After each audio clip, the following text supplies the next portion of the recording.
Hello అండి, అందరికీ good morning. నేనైతే మీకు మీల్ మేకర్ కర్రీ రెసిపీ ఎలా చేయాలో చెప్పబోతున్నానండి.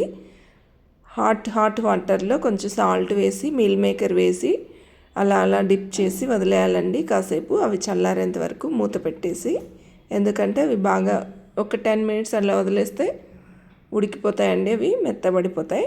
చూడండి, ఇలా చేయాలి. తగినంత ఉప్పు వేసుకొని పెట్టుకోవాలండి, దీంట్లోకి తగినంతగా. మీల్ మేకర్ కర్రీ చాలా హెల్దీ అండి. చూడండి, ఇక్కడ ఏమేమి కావాలో అన్నీ కట్ చేసి పెట్టుకున్నాను. ఒక 2 చిల్లీస్, ఒక 2 ఆనియన్స్, ఒక 3 టమాటాస్, ఇంకా అన్నీ కట్ చేసి పెట్టుకున్నాను. ఏమేమి కావాలో ఇంగ్రీడియంట్స్ ఇక్కడ చూడండి. హాట్ వాటర్లో వేసాను కదా, ఇవి నాకు కొంచెం మార్నింగ్ కాబట్టి ఎర్లీగా చేయడానికి కొంచెం కష్టం అయిపోయింది. చూడండి, హాట్ వాటర్ అంతా వంపేసి మళ్ళీ నార్మల్ వాటర్ వేసేసాను, ఎందుకంటే వాటిని గట్టిగా అదిమి పట్టేయాలండి. వాటర్ అంతా పిండుకోవాలండి, వాటర్ని అంతా వాటిని, లేదంటే జ్యూసీగా ఉంటుంది కర్రీ, బాగుండదు. ఇలా గట్టిగా పిండుకోవాలి మీల్ మేకర్ని తయారు చేసుకోవడంలో. చూడండి, ఇలా ఇంకా గట్టిగా పిండాలండి. నేను హరీగా చేశాను కర్రీ కాబట్టి ఎలా ఉంది. మీల్ మేకర్ చాలా ప్రోటీన్ ఫుడ్ అండి. ఇది మాంసానికి ఏమాత్రం తీసిపోదు. దీంట్లో అధిక ప్రోటీన్ ఉంటుంది, చాలా హెల్దీ అండి. ఇది డైజెషన్ ఈజీగా అయిపోతుంది, ఇంకా పిల్లలకి చాలా మంచిదండి, హెల్దీ ఫుడ్. చూడండి, ఇలా వాటర్ లేకుండా అంత పిండేసుకోవాలి. తర్వాత కొంచెం మిక్సీ జార్లో వేసుకొని కొంచెం మిక్సీ పట్టుకోవాలండి, ఎందుకంటే కొంచెం కర్రీ జ్యూసీగా రాకుండా ఇలా మిక్సీ వేసి పెట్టామంటే ఆ వాటర్ అంతా అది అబ్జర్వ్ చేసేసుకుంటుంది, కర్రీలో ఉన్న వాటర్ని. ఇది ఎప్పుడైనా గుర్తుపెట్టుకోండి, మీల్ మేకర్ ఓన్లీ డ్రై కర్రీనే, లిక్విడ్ కర్రీ కాదండి. ఇది ఓన్లీ సైడ్ డిష్ లాగా పెట్టుకోవచ్చు, లేదంటే నార్మల్గా అలాగే కలుపుకొని తినేయచ్చు. ఎక్కువ పులుసు కూరలాగా రాదండి ఇది, ఎప్పుడైనా గుర్తుపెట్టుకోండి. ఇంకా మీల్ మేకర్ తినడం వల్ల షుగర్ కంట్రోల్ అవుతుందండి. చూడండి, మార్నింగ్ నా కిచెన్ అంతా ఎలా మెషీగా ఉందంతా. చూడండి, ఇలా అన్నీ కట్ చేసి పెట్టుకున్నాను. ఆనియన్స్, టమాటాలు, పచ్చిమిర్చి, ఇంకా కొత్తిమీర అన్నీ కట్ చేసి పెట్టుకున్నాను రెడీగా. చూడండి, ఫస్ట్ ప్యాన్ పెట్టేసి ఆయిల్ అయితే వేసుకొని స్టవ్ ఆన్ చేసి ఆయిల్ వేసుకున్నాను. పచ్చిమిర్చి వేసేసానండి. తర్వాత కొంచెం వేగాక ఆనియన్స్ వేసేసాను.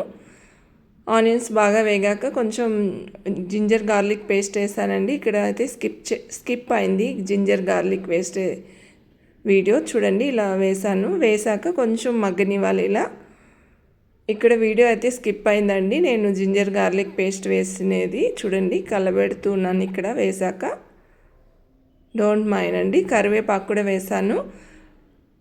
మార్నింగ్ కదండి, హరీ చేయడంలో అలా మిస్ అయిపోయింది. ఇంకా టమోటాలు కూడా వేసానండి. చూడండి, same as it is chicken curry ఎలాగ చేసుకుంటామో అలాగే అండి, డిట్టో ప్రాసెస్, నథింగ్ డిఫరెంట్. ఇలా ఆనియన్స్, టమోటాలు వేసాక బాగా మగ్గనిచ్చుకోవాలండి.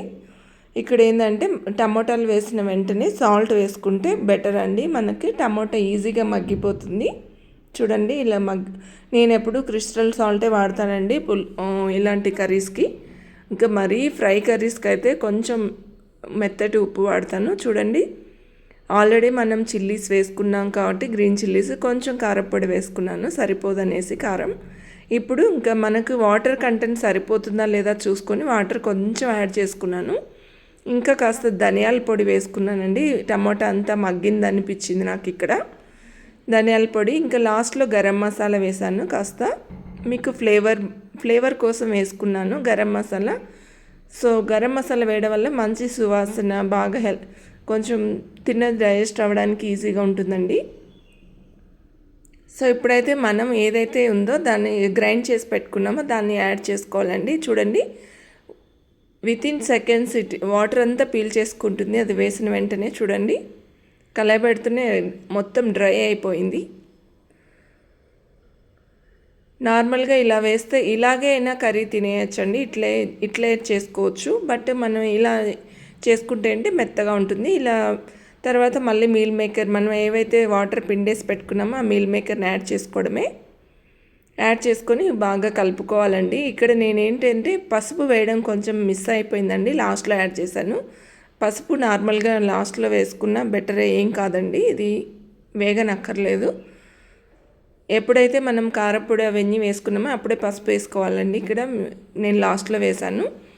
ఇదంతా కలవాలంటే కొంచెం మూత కలబెట్టి కొద్దిగా అటు ఇటు కలబెట్టేసి కాస్త మూత పెడితే అంతా పీల్చుకుంటుందండి. దాంట్లో ఉన్న వేపర్ అంతా, ఫ్లేవర్ అంతా మీల్ మేకర్ ముక్కలన్నీ పీల్చేసుకుంటుంది కాస్త కలబెడుతూ ఉంటే. ఇది ఎప్పుడైనా గుర్తుపెట్టుకోండి, మీల్ మేకర్ ఎప్పుడైనా డ్రై కర్రీనే అండి. ఇది చపాతీలో అంటే కలుపుకోవడానికి వస్తుంది, బట్ పులుసు కూరలాగా అవ్వదండి ఇది. ఇలా చూడండి, మొత్తం అంతా పట్టేసింది ముక్కలకంతా.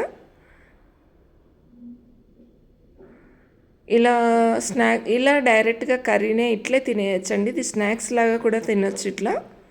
చూడండి, నేను లాస్ట్లో ఫైనల్గా కొత్తిమీర నా దగ్గర కొద్దిగానే ఉంది, ఇంకొంచెం యాడ్ చేసుకోవచ్చు. కొత్తిమీర వేసేసుకున్నాను, బాగా కలపెట్టుకున్నానండి. ఇలా కలయబెట్టుకుంటూ తిప్పుకుంటే అయిపోతుంది.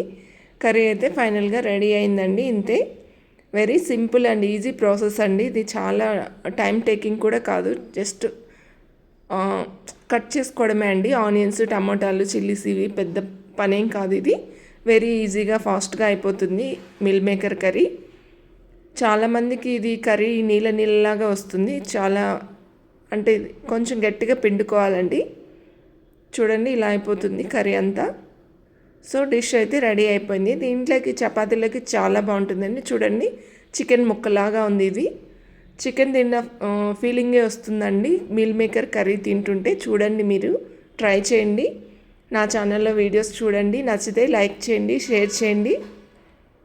మీరు కూడా ఈ కర్రీని ట్రై చేసి ఎలా వచ్చిందో నాకు కామెంట్ చేయండి. చపాతీ మీల్ మేకర్ కర్రీ అయితే కాంబినేషన్ సూపర్ అండి. Thank you.